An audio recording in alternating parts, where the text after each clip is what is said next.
Bunny, there you are. What are you doing? Hi, Mr. 8. I'm sitting.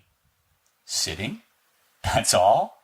Well, no, I'm sitting and waiting. Really? Waiting for what? I'm waiting for you to read to me, Mr. 8. I can't wait to read a story today. Me neither, Peter.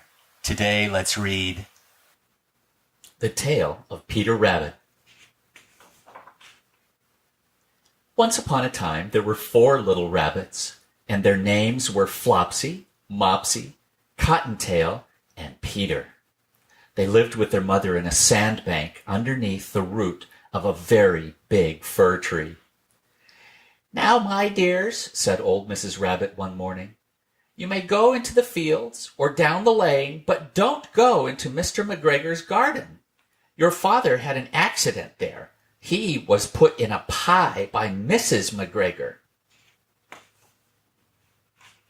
Now run along and don't get into mischief. I am going out." Then old Mrs. Rabbit took a basket and her umbrella and went through the wood to the baker's. She bought a loaf of brown bread and 5 currant buns. Flopsy, Mopsy, and Cottontail, who were good little bunnies, went down the lane to gather blackberries. But Peter, who was very naughty, ran straight away to Mr. McGregor's garden and squeezed under the gate. First he ate some lettuces and some French beans, and then he ate some radishes. And then, feeling rather sick, he went to look for some parsley. But round the end of a cucumber frame, whom should he meet but Mr. McGregor? Mr. McGregor was on his hands and knees planting out young cabbages, but he jumped up and ran after Peter, waving a rake and calling out, "Stop, thief!" Peter was most dreadfully frightened. He rushed all over the garden, for he had forgotten the way back to the gate. He lost one of his shoes among the cabbages, and the other shoe amongst the potatoes. After losing them, he ran on 4 legs and went faster, so that I think he might have got away altogether if he had not unfortunately run into a gooseberry net and got caught by the large buttons on his jacket. It was a blue jacket with brass buttons, quite new. Peter gave himself up for lost and shed big tears, but his sobs were overheard by some friendly sparrows who flew to him in great excitement and implored him to exert himself.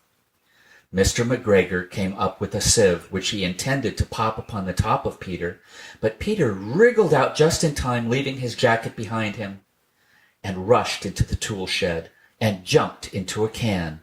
It would have been a beautiful thing to hide in if it had not had so much water in it.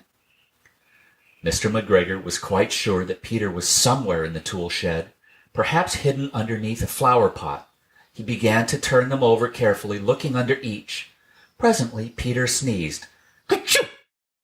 Mr. McGregor was after him in no time, and tried to put his foot upon Peter, who jumped out of a window, upsetting 3 plants. The window was too small for Mr. McGregor, and he was tired of running after Peter. He went back to his work. Peter sat down to rest. He was out of breath and trembling with fright, and he had not the least idea which way to go. Also, he was very damp with sitting in that can. After a time, he began to wander about, going lippity-lippity not very fast and looking all round.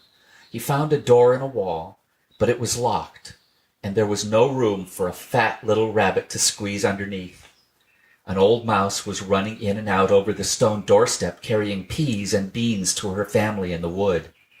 Peter asked her the way to the gate, but she had such a large pea in her mouth that she could not answer. She only shook her head at him. Peter began to cry. Then he tried to find his way straight across the garden, but he became more and more puzzled. Presently he came to a pond where Mr. McGregor filled his water cans. A white cat was staring at some goldfish. She sat very, very still, but now and then the tip of her tail twitched as if it were alive. Peter thought it best to go away without speaking to her, He had heard about cats from his cousin, little Benjamin Bunny. He went back towards the tool shed, but suddenly, quite close to him, he heard the noise of a hoe. Scritch, scratch, scratch, scritch. Peter scuttered underneath the bushes. But presently, as nothing happened, he came out and climbed upon a wheelbarrow and peeped over. The first thing he saw was Mr. McGregor hoeing onions. His back was turned towards Peter, and beyond him was the gate. Peter got down very quietly off the wheelbarrow and started running as fast as he could go, along a straight walk behind some black currant bushes. Mr. McGregor caught sight of him at the corner, but Peter did not care. He slipped underneath the gate and was safe at last in the wood outside the garden. Mr. McGregor hung up the little jacket and the shoes for a scarecrow to frighten the blackbirds. Peter never stopped running or looked behind him till he got home to the big fir tree.